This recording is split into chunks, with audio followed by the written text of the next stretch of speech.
मित्रों, आत्मा होता है या नहीं, इसके क्या प्रमाण है? मैं एक छोटी सी स्टोरी सुनाऊंगा। यदि आपने इसे पूरा सुन लिया तो इसके बाद से आपके माइंड में पूरी तरह क्लियर हो जाएगा कि आत्मा होता है कि नहीं। बिल्कुल प्रूफ। दो मित्र रहते थे, दोनों बहुत ही घनिष्ठ थे, दोनों में बहुत ही प्रेम था। एक दिन होता क्या है कि उसका दूसरा मित्र जो था उसका देहांत हो जाता है और उसके बाद से लोग आते हैं और उसे शमशान भूमि में ले जाने की प्रक्रिया शुरू हो जाती है। जो मित्र होता है वो बहुत ही फूट फूट कर रोता है और कहता है मेरा मित्र मुझे छोड़कर चला गया। तो एक तीसरा व्यक्ति वहीं पे रहता है, वो जिज्ञासु रहता है, वो उसके पास जाता है, बोलता है तुम क्यों रो रहे हो? तो बोलता है कि मेरा इतना पुराना मित्र था, मुझे बहुत चाहने वाला था, हम दोनों में बहुत घनिष्ठता थी और वो चला गया। तो बोलता है तेरा मित्र तो यहाँ पड़ा हुआ है, कहाँ चला गया है? तो बोलता है नहीं मेरा मित्र चला गया। तो बोलता है कौन चला गया? बोलता है कि वो चला गया। बोलता है कहाँ वो चला गया? वो तो यहाँ पड़ा हुआ है। बोलता है अरे ये तो शरीर है, ये तो शव है, ये तो लाश है। तो बोलता है कि तेरा इसी से तो संपर्क था, इसी से तो संबंध था, उसको तो तुमने देखा नहीं था।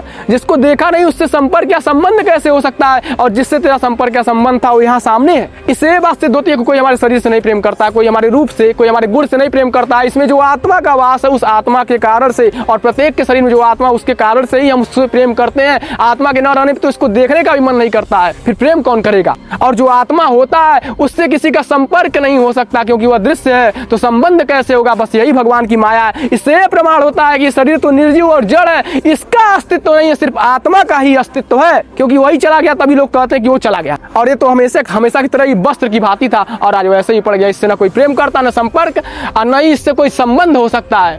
जैसे जो पंखा होता है वो बिजली के कारण से चलता है, यदि बिजली न हो तो पंखा कभी चल ही नहीं सकता है। पंखा अलग है, विद्युत अलग है, विद्युत हमेशा रहता है और पंखा नष्ट हो जाता है। वास्तव में पंखा है ही नहीं जो नष्ट हो जाता है, क्योंकि जड़ है, और जो वास्तविक है विद्युत है वो हमेशा रहता है। इससे सिद्ध होता है कि आत्मा ही है, शरीर नहीं है। अज्ञान के कारण से ये ऐसा दिखता है और यही भगवान की माया है। इसे भगवान ने गीता जी में स्पष्ट किया। मैंने आपको स्टोरी के माध्यम सुनाया। यदि आपको यूजफुल लगा और समझ में आया तो अधिक से अधिक अपने बंधु बांधवों के पास इसे शेयर करिए, क्योंकि ये बहुत ही उपयोगी है।